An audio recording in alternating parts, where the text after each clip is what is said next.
mean, we're always evolving, so depending on who you're playing that week, you're going to try and attack different things and areas. And I think just through training camp, through the spring, with the hashes, with different concepts, we're just going to get a feel for how to do things and make it fit.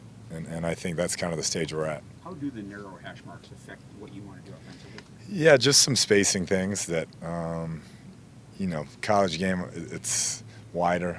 A lot of the NFL has been brought back in, and so we're adapting some things to try and make it fit. As a coach, when you look at how Kyler is progressing and learning things, what kind of benchmarks do you have for him? Do you just say it's a feel when you're watching him and say, okay, he's getting better at this? Do you have certain things that you want him at a certain level at a certain time? How do you kind of see it as a coach? Yeah, just improvement every day. I mean, he's got a certain comfort level with the system, and so just understanding exactly how we operate, what we're looking for, the tempo of which we're going to play with. Those are all things that it's just going to be a daily grind, a daily process for him to get better and better at. But it's never going to stop, what we expect as far as improvement goes throughout however many years he's here. Is it harder to throw inside in the NFL because of the hash marks? Throw inside?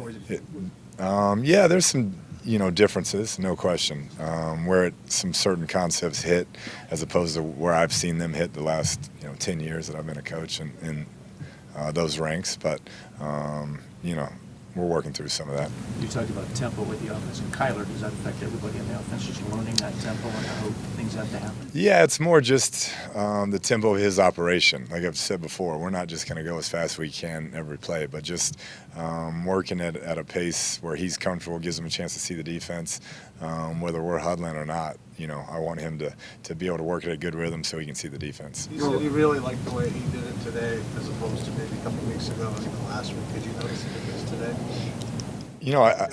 I think it's just as he sees it more and gets used to the speed of the defense, and he's seeing a bunch of pressures. The week previous, we had seen some zero pressures in the red zone, things of that nature, and so I think the more he sees, the better he'll get. There were times at Texas Tech where you snapped the ball with less than 10 seconds left on the play clock and you were starting the defense. So is that when you say it's a misnomer to think we're moving fast? Just because you know huddle doesn't mean you're moving fast all the time. Yeah, no question. I think, we're still figuring out how much we're going to be in a huddle, how much we're not, and just trying to fit our personnel. So I think it is a bit of a misnomer. When guys hit free agency, they often don't come back. Rodney Gunter was the guy who did eventually come back. What did you think that he might not, and what does it mean to have him on the line? Yeah, we did. We thought he had a tremendous season. Last year I wasn't here, obviously, but watching the film, and it didn't, I guess, go the way he wanted in free agency. But he's a tremendous player, a great person, and a great teammate. So we were thrilled to death to get him back and provide great depth there at D-line. How kind of role do you see the running back? I mean, pivotal, I guess. I mean, they got to be able to do it all, and we got a guy that can. And so excited to use him in a bunch of different ways and try to get him the football a bunch of different ways. He was used as a receiver quite a bit in 2016. Have you gone back and watched that tape, and how do you evaluate him as a receiver? Yeah, I've just watched him live. You can tell he has that in him from college, that he's run routes before, and it looks like he'll be a tough matchup on some linebackers. Are he and Chase very similar in their abilities, or are they? Chase is talented as well as catching the football and got some explosiveness.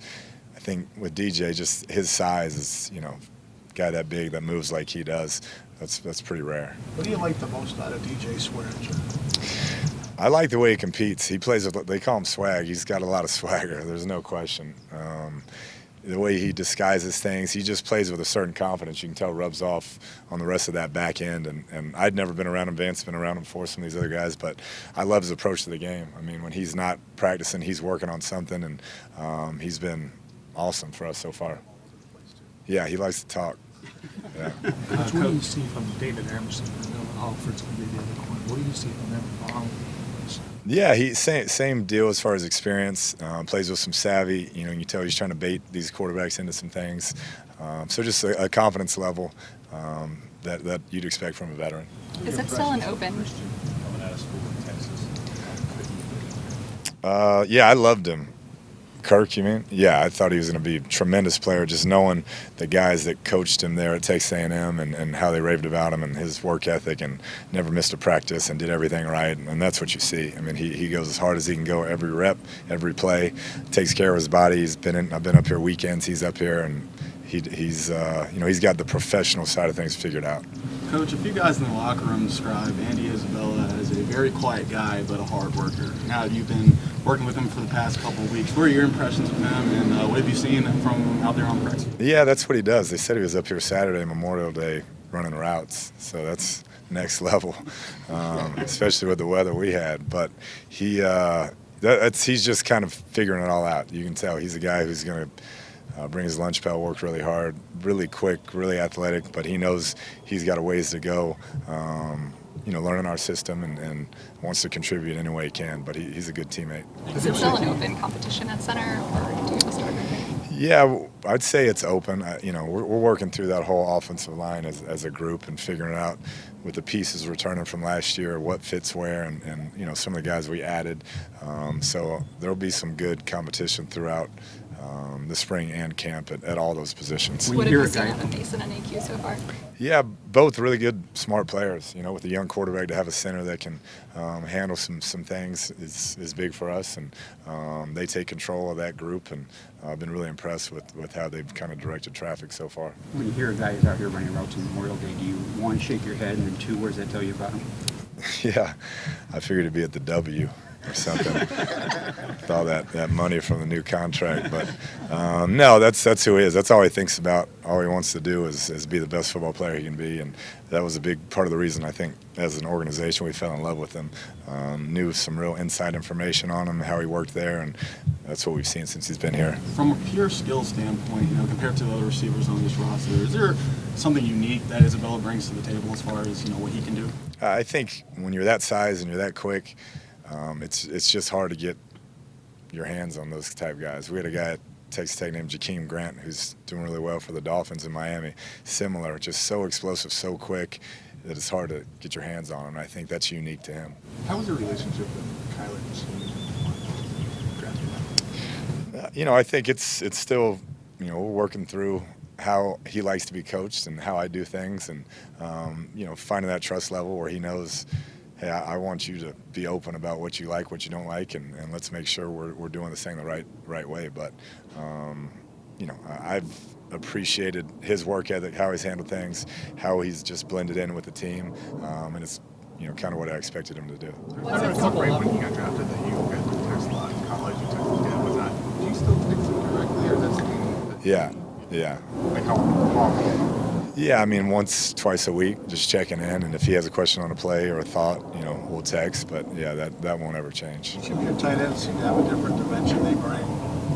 How are you going to get all those guys, and what kind of dimension will they play overall? Because they're all a little bit different. Yeah, that's a great question. That's kind of what we wanted. We wanted to bring in a diverse group that could do different things in different packages, and some that were versatile and in the run game and the pass game, some that could stretch the field. And I think we got 5 guys that are all vying for positions, and it's going to be interesting to see how it all shakes out. Coach, the expectations on a play, does the center help trying to determine kind of the keys on that play? Is it quarterback or you, or is it a collection? Yeah, more of a collection. Yeah. Is it important to have a center that really knows what's going on and what a defense is trying to do to you? Yeah, I think that's huge. And like I said, particularly for a young quarterback, if you can take some things off him as he's figuring things out and allow him to play and let those guys get us in the right situation at times, I think that's a big plus. Coach, I feel like the expectations for this group are all over the map. You're either going to go 16-0 or 16. Who knows, right? How do you process your way through that? What do you think about that stuff when it comes out? Yeah, I'm real short term on things. It's just trying to get better every day, and we talked to the team about that, and daily improvement. It's a group that's worked hard. They bought into what the coaches are doing, and we got a bunch of great leaders. When you look at some of the all-time greats that happen to be on this team and the way they work and the way they carry themselves, it goes a long way for the coaching staff. Is that something that you see when those Vegas reports and these things come out? Do you know about that stuff? I really don't. I have some friends that I got to say don't send the negativity. I don't need that in my life. But I don't read it, don't get on Twitter, don't do any of that stuff. So I'm sure they're amazing articles by all of you, but I haven't seen too many of them. Yeah, I'm sure. But no, I don't. I don't get into that stuff, never have, and you know, I understand why it's there and I appreciate it, but I'm not too concerned with it. At this point, do you find yourself doing more coaching your coaches, what you want from them, or them coaching you from being new to the NFL? There's a lot of give and take there. You know, there's a lot of things I'll bring to them. Hey, can we do this? Can we do that? Why can't we do that? Why haven't people done that? And so there's a lot of those conversations going on, which has been good. You know, some we figured out, and some we won't figure out until we get, you know, through the preseason. But there's a lot of good conversation taking place. I know we got. We're getting there. You know, like I said, it's going to continue to evolve. Once the players break, we can get back and see what we did good, what we needed to continue to work on, start researching other people's stuff, figure out if there's anything else we want to get in. So it'll continue to evolve. I know we've talked a lot about your relationship with Kyler, but how do you see him working with Tom Clements, and what's Tom adding to the? Yeah, Tom is like an OG of like quarterbacks. When you look at the guys he's worked with, and he played the position, won a national championship, really smooth cat. So the players really like him, and him and Kyler have a good relationship. I'll come in, you know, trying to draw up newfangled ideas and different things, and he's just smooth with it. So I think we complement each other well. Is that hard to balance at all? No, I don't think so. I think it's good. It's good for me because he'll tell me something will work or it won't work. And, you know, if I'm going off on a tangent, Kyler can just go to him and probably get the right answer. Kyler lit up when he was asked about Tom Clements. Yeah. I love that guy. Yeah, you can tell. They got a good bond, and Tom is like this. He is always smooth and consistent, and that's what you want as a player. And so it's been awesome to have him. How do you handle when guys tell you things aren't going to work in the NFL? I mean, sometimes you say okay, and sometimes you say we'll see. So I think some things we've tried out here that haven't looked very good, and we've scratched those, and then there's some that remains to be seen. Are there things you push through because like, I'm the head coach? So Not really. I'm not too bullheaded when it comes to that stuff. I want to do what works and what's best for our team. So Swearinger, Make this the last one. Stand out when watching Tennessee. He does. You know, watching him over the years, I remember him in college coming off the edge and things he could do, but he really moves well to the football. I think he's getting a better feel for being off the ball and not always, you know, rushing like he did in college, and so that's been good to see his development. I think having a guy like Jordan Hicks, too, a veteran player next to him is really going to go a long way for him.